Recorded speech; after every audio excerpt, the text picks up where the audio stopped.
अश्विन माह के कृष्ण पक्ष की अमावस्या तिथि को स्वर पितृ श्राद्ध तिथि कहा जाता है। इस दिन भूले बिसरे पितरों की आत्मा की शांति के लिए श्राद्ध किया जाता है। इस बार स्वर पितृ अमावस्या 14 अक्टूबर 2023 को है।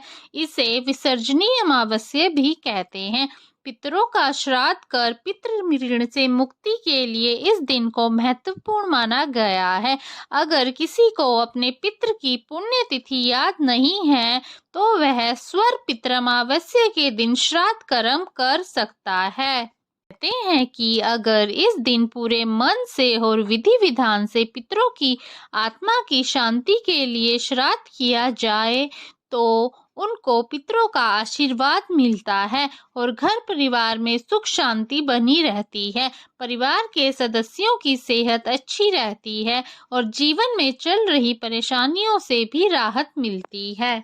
स्वर पितृ अमावस्या का विशेष महत्व बताया गया है। ये साल में आने वाली 12 अमावस्या तिथियों में सबसे खास होती है।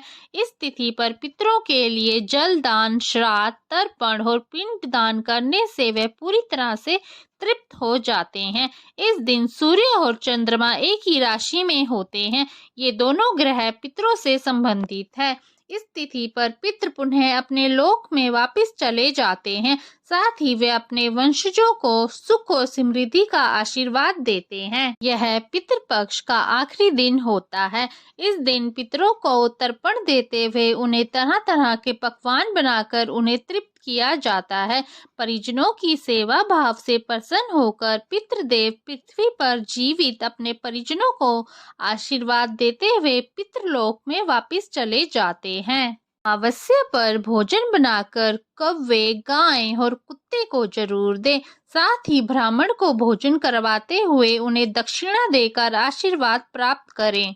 स्वर पितृ अमावस्या पर उन पितरों का तर्पण किया जाता है जिनकी मृत्यु की तिथि मालूम ना हो या फिर किसी कारण से अपने पूर्वजों का श्राद्ध ना कर पाए तो इस तिथि पर श्राद्ध किया जाता है। वहीं इस साल सूर्य ग्रहण रात को लगेगा और श्राद्ध कर्म दोपहर के समय किया जाता है, इसलिए इन कर्मों पर सूर्य ग्रह का प्रभाव नहीं पड़ेगा। यदि किसी कारणवश आप अपने मित्र परिजनों का श्राद्ध उनकी मृत्यु तिथि पर ना कर पाए तो स्वर पितृ अमावस्या पर उनकी आत्मा की शांति के लिए श्राद्ध, पिंड दान, तर्पण आदि कर्म कर सकते हैं। यह श्राद्ध पक्ष की अंतिम तिथि होती है।